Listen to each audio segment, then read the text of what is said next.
On parle beaucoup du marché des comics dans ces émissions dédiées au marché des comics et c'est toujours passionnant de voir les évolutions, c'est toujours intéressant de montrer les succès d'aujourd'hui. Le marché des comics aux États-Unis comme en France, c'est ce qu'on appelle un marché de niche. C'est un tout petit marché. Aux États-Unis, le comics mainstream, c'est 9% du marché de la bande dessinée. C'est comme si en France, la bande dessinée franco-belge, ce qu'on appelle la bande dessinée franco-belge, ne représentait que 9% du marché de la bande dessinée. C'est tout simplement anecdotique, mais ça n'a pas toujours été comme ça. On critique énormément les années 90, c'est devenu une source de moquerie chez certains observateurs qui commentent les comics à travers un prisme souvent tout petit. Les comics ont connu un âge d'or. L'âge d'or des comics, ce n'est pas Jack Kirby, ce n'est pas Steve Ditko, ce n'est pas les comics des années 60. L'âge d'or des comics, ce sont les années 90.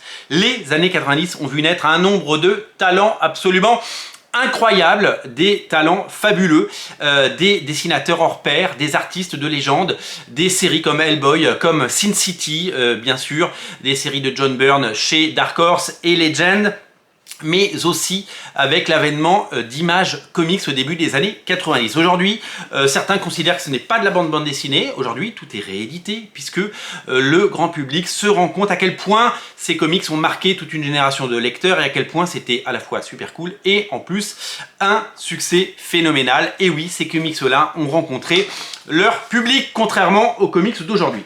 Aujourd'hui, on considère qu'une grosse vente de comics, un gros lancement, c'est 100 000 exemplaires. Et tous les titres ne font pas 100 000 exemplaires. Depuis le Covid, on n'a plus tous les mois les chiffres de vente sur le site ICV2. Malheureusement, j'adorais regarder ces classements et ces analyses de chiffres de vente. C'était toujours passionnant, mais il y a eu visiblement une volonté de ne plus communiquer sur ces chiffres qui sont ridicules. Aujourd'hui, une série, quand elle est lancée à 100 000 exemplaires, très vite, elle tombe autour des 50 000. Certaines végètent à 20 000 exemplaires. Voilà l'état du marché d'aujourd'hui. C'est même Walking Dead à son apogée aux États-Unis vendait entre 60 et 70 000 exemplaires. Certains titres Batman arrivent évidemment à sortir du lot autour de 100 000 exemplaires. Il y a une continuité, mais quand on relance une série Spider-Man ou X-Men, très vite, ça chute.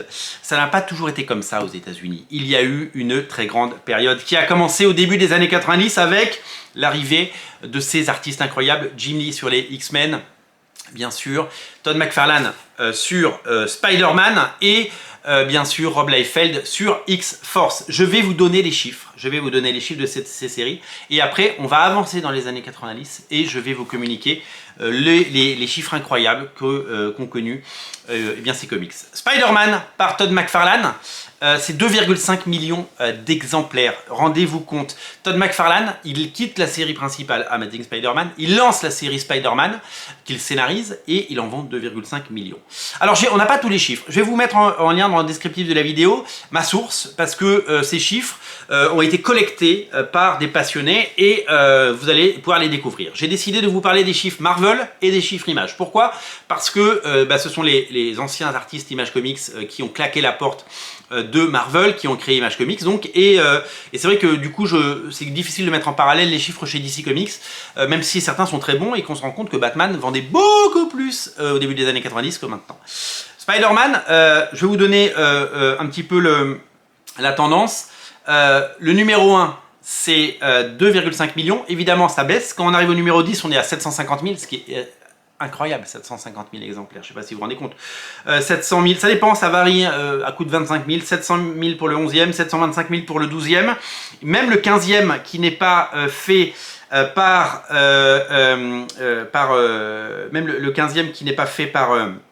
je crois par Todd McFarlane, le 15e c'était le numéro de Erik Larsen, il fait 700 000 exemplaires et il y a même un rebond puisque X-Force cartonnait à l'époque et lors du dernier numéro de Todd McFarlane, le numéro 16 qui est un crossover avec X-Force, on remonte à 1,3 million d'exemplaires. C'est complètement taré de voir ça. Donc Spider-Man par McFarlane, eh bien, ça donnera Spawn et on verra après ce que ça donne.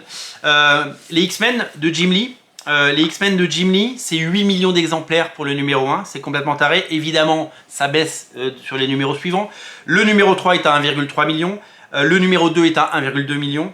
Et puis après, ça part sous la barre des des 950 000 pour le numéro 5. Ça baisse vers le numéro 7 à 750 000. Ça remonte au numéro 9 à 850 000. Voilà, c'est toujours autour de 700, 800, 900 000 exemplaires.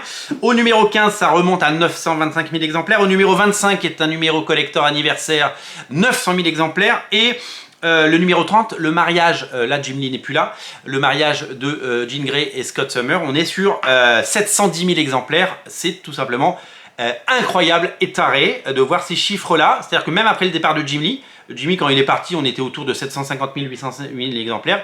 Même quand c'est Andy Kubert qui dessine, eh bien, nous avons des quantités importantes. X-Force de Rob Liefeld.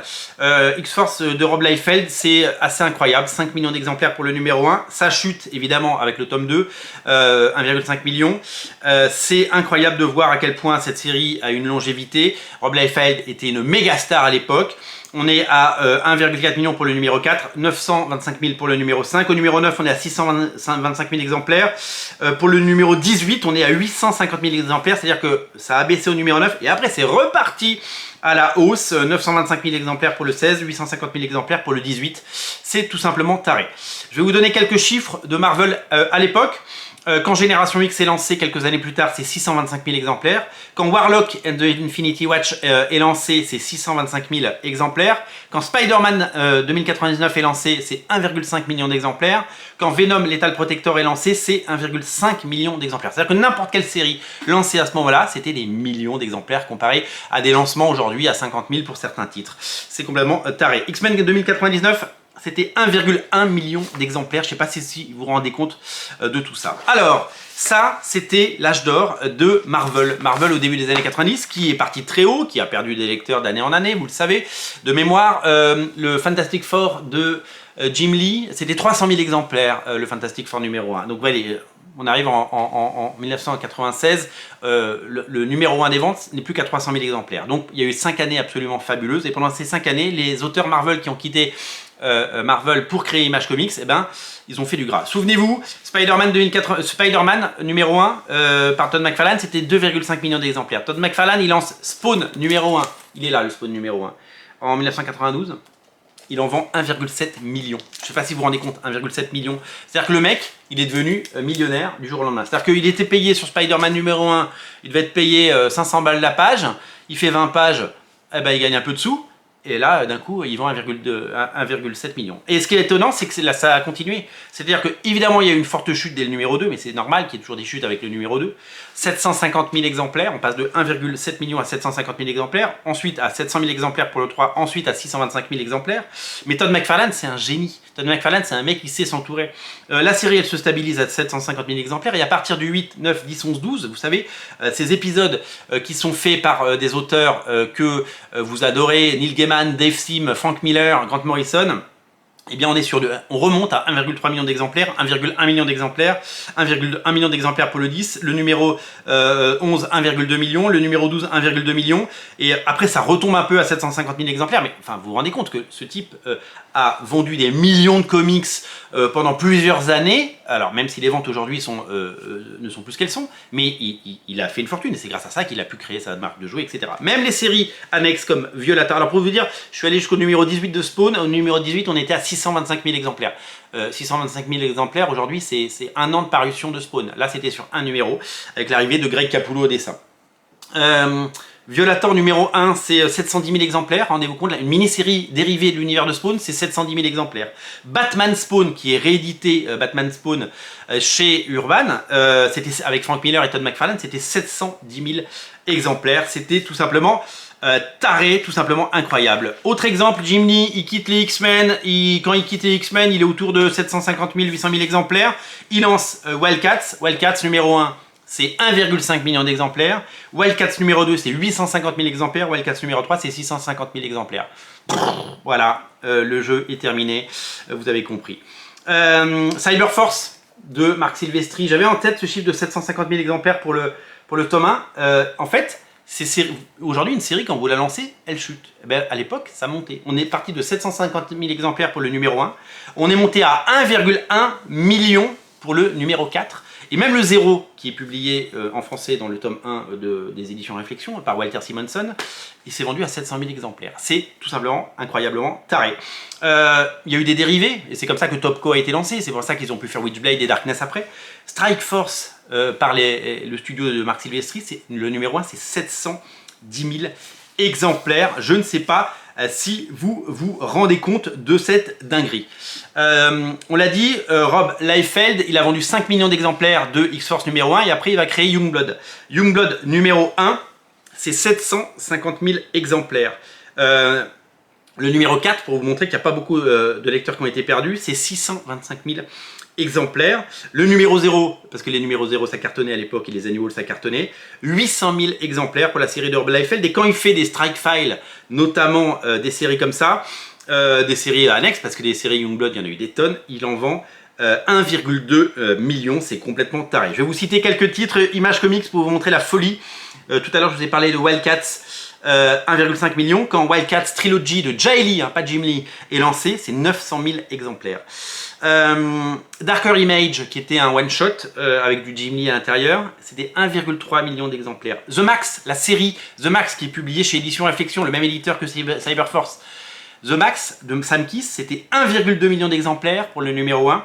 750 000 pour le deuxième et 700 000 pour le troisième.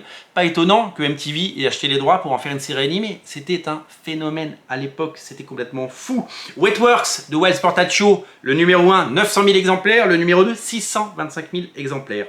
Pete de Dal Keown, le dessinateur de Hulk. Vous voulez savoir pourquoi il a quitté Hulk? Parce qu'il était payé 500 balles la page. Là, il a vendu 925 000 exemplaires de Pete numéro 1 et 850 000. Si vous vous demandez de quoi vivent ces gens, eh bien s'ils ont été malins, et j'avais discuté avec un auteur Image Comics, eh bien, qui avait dit qu'il avait acheté, fait des placements immobiliers et qu'il avait plus besoin de travailler.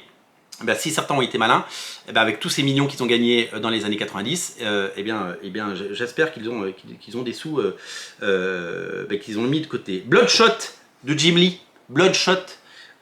Non, Bloodshot, c'est pas Jim Lee, pardon. Ça arrive après. J'ai bugué, excusez-moi. Bloodshot, parce qu'il y a des titres, vous verrez dans le lien, il y a des titres de Valiant Comics de la première époque. Bloodshot, c'était 925 000 exemplaires. Quand on voit qu'aujourd'hui, Valiant, aux États-Unis, c'est en train de mourir, à l'époque, ils vendaient 925 000 exemplaires du premier numéro de Bloodshot. C'est Deathblow que je voulais dire.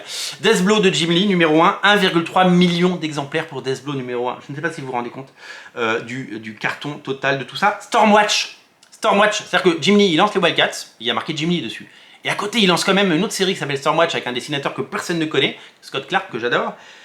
Ils vendent 1,2 million d'exemplaires du tome 1, 1,1 million du 2 et 750 000 exemplaires du 3. C'est-à-dire que tout ce qui touchait, ça se transformait en or, Jim Lee. Pour revenir à Rob Liefeld, il a lancé plein de séries aussi. On a parlé de Youngblood avec ses 750 000 exemplaires. Quand il lance Brigade, dessiné par Dan Fraga, c'est 900 000 exemplaires. Le numéro 2, c'est 850 000 exemplaires. Et le tome 3, c'est 700 000 exemplaires. Il avait lancé également une série qui s'appelait Blood Strike, 850 000 exemplaires pour le tome 1. C'est complètement taré. Shadowhawk, c'était pas la série, on pensait que ça avait pas forcément cartonné. C'était pas une grande star comme Jim Lee. Et bien, Shadowhawk 2, numéro 1, c'est 900 000 exemplaires. Je sais pas si vous vous rendez compte. Savage Dragon, numéro 1. C'est 850 000 exemplaires de Erik Larsen, en sachant que aujourd'hui ça plafonne à 5 000 exemplaires de Savage Dragon. Je ne sais pas si vous vous rendez compte, ces chiffres sont complètement tarés. Donc si vous cherchez un nouvel âge d'or, des comics, c'était cette période. On vendait chaque mois les boutiques de comics, chaque mois les éditeurs vendaient des millions d'exemplaires. Je vous ai parlé des chiffres Marvel et des chiffres d'ici, Marvel et Image. Si vous cliquez en lien dans le descriptif de la vidéo, vous aurez les chiffres des titres Batman qui vendaient à plus d'1 million d'exemplaires, des titres Valiant Comics qui vendaient à quasiment 1 million d'exemplaires. Vous allez voir, c'est complètement taré de voir les volumes de vente de cette époque. C'était complètement fou, c'était complètement taré, c'était complètement exceptionnel. Une époque où la créativité était reine, une époque où les auteurs étaient mis en avant, où il y avait du talent, où les gens étaient bien payés parce qu'ils vendaient beaucoup. Une époque de créativité, un âge d'or avec des ventes, avec des libraires heureux, avec des personnes qui payaient bien. Je me souviens que quand Rob Liefeld a créé son studio, qu'il a embauché Steven Platt pour faire Prophet, il le payait 40 000 $ par épisode. 40 000 $ pour faire 22 pages de BD. C'est-à-dire qu'il a fait 10 numéros je crois, il a pris un demi-million de dollars. Rendez-vous compte, un demi-million de dollars quand vous avez 20 ans. C'est complètement taré. Il y avait beaucoup d'argent dans les comics à l'époque, il y avait du talent, de l'énergie. Et c'est surtout que eh bien, les auteurs étaient là pour driver le marché. Et je pense que, en fait, les deux périodes où les comics ont bien marché, c'est le début des années 90 quand les auteurs étaient rois et quand Joe Quesada a remis les auteurs au centre des créations au début des années 2000. Je pense qu'il va être grand temps de remettre les auteurs et les talents sur le devant de la scène. Salut!